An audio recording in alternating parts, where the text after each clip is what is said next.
What's up everyone, it's Chopo here, and in today's video we're going to be doing a side-by-side comparison of the Skyline Emulator app and the against Emulator app.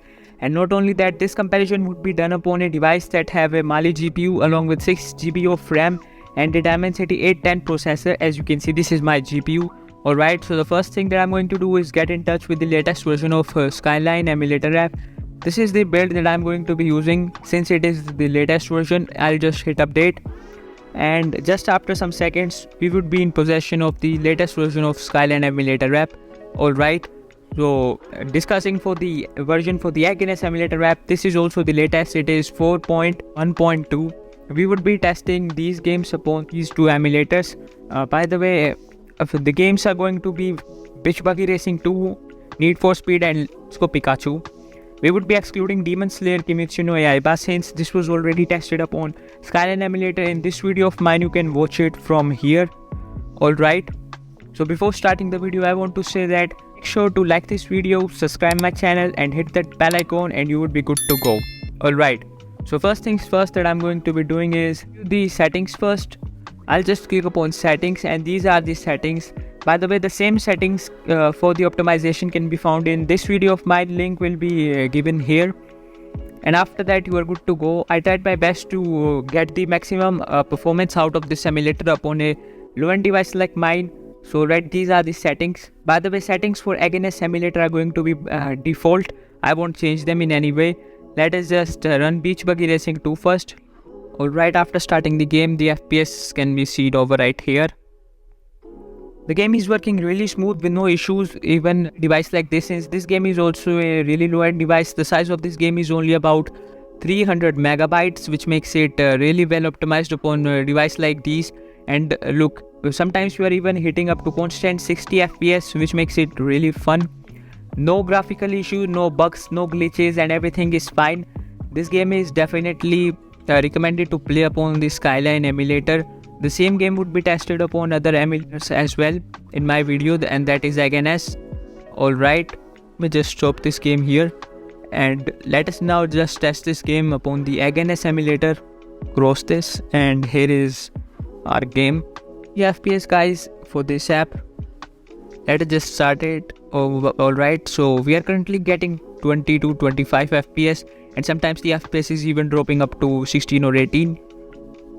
And the reason for this is probably because this is set to default settings, and that is why we are not able to reach above 30 FPS in this emulator. By default, we would be only seeing the highest FPS of about 30, and which is also not reachable in this emulator. In my opinion, the Skyline Emulator is a lot better. Maximum drop that we faced till now was 10 FPS. The FPS is decreasing. That was the test for this game. Now let us just test the other game. This Pokemon Let's Go Pikachu. As you can see, I'll just click upon it and hit play. Alright, so guys, here we have the Pokemon Let's Go Pikachu game running upon our Android device. And as you can see, this is the FPS right here that we are getting. Around 13 to 15 FPS. And sometimes let us just move to a different place where it might even hit above 20 FPS. Alright, so the FPS is increasing. So yeah, as we moved away from a populated area, the FPS has now reached around 30. And let us just try to do some battles for now. Alright, as you can see, the FPS is really great. Till now, fine. There is our Pokemon, and let us just... This is the amount of FPS that we are getting in this emulator. We will also be seeing the amount of FPS that we would be getting in the Skyline Emulator. And in my opinion, according to the data from the previous game, Skyline Emulator is going to outperform the against emulator as always. Not as always, but this time they have really done something well. Since this emulator neither shows any kind of ads, and the against app is filled with these ads, and that is also can be counted as a reason for a decrease in the performance of the app. Alright guys, here is this Pokemon game running upon the against emulator app. Despite of a location change, the FPS shouldn't have dropped this much. Compiling these amount of shaders, we captured a wild Pidgeot in it, and the FPS is lower than the Skyline Emulator app, as you can see over right here. Let me just try to explore the area more. Try to go to an area where there is less amount of traffic and all the vegetation. It's like we won't be able to get higher FPS than 10 to 20 10 to 12 FPS. Alright guys, here we have running Need for Speed Hot Pursuit Remastered. This is definitely the heaviest game from all the previous games. That was Beach Buggy and Pokemon Let's Go Pikachu. Let us see the amount of FPS that this game would offer, that this emulator would offer us in this game, and it is really fine. Basically higher than the FPS of Pokemon Let's Go Pikachu that we were getting in the EGNS emulator app. Alright, here FPS is really stable around 20 to 15. And I can see there I can play this game easily, and due to some crashes, heavy kind of physics simulation that it causes, the FPS drops up to 7 or 8, but still it regains itself easily. As you can see, the FPS is around always 19 to 20. The FPS drops and stuttering is really less, but the FPS drops are significant. Like from straight there is a difference of straight sometimes 6 to 7 FPS during the game. Although the game is still really enjoyable, in a different camera view it offers even a little higher amount of FPS. After playing the game for like this, even in the heavy crashes, the FPS stays almost stable.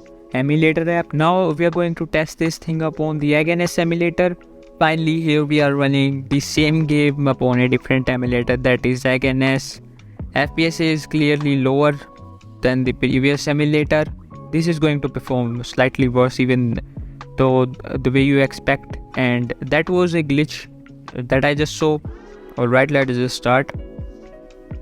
Fine, here we are. FPS is around 7 to 10, approximately the same that we saw. Not exactly the same, it is a little lower. Alright, the FPS is lower than the Skyline emulator app, and I won't say that there is a load difference in this game, just like the Oh my god, my device is vibrating because of these crashes. This emulator have an option of vibrating. I think I should have turned it off if there was the option to turn it off. By the way, device is super hot for now. The Skyline emulator is really better than this emulator, since this emulator even stole code from the user emulator, and it shows that despite having VIP for touch controls, you need VIP, and those are the downsides. And when it comes to Demon Switch, there is like no way to use that emulator, since you know it is basically a scam. Many YouTubers have already exposed that emulator. There is no need for me to do a test upon that emulator. In my personal opinion, if you ask, for a device like mine, if you have the same, I would definitely recommend you to choose an emulator version. If you don't have a Edge version, the normal Skyline version would still outperform this emulator, so don't use it in my opinion. This game is really heavy and still we are able to run it upon our device. My device is getting hotter and hotter. For today's video guys, I hope you liked it and enjoyed it, and if you did, ciao.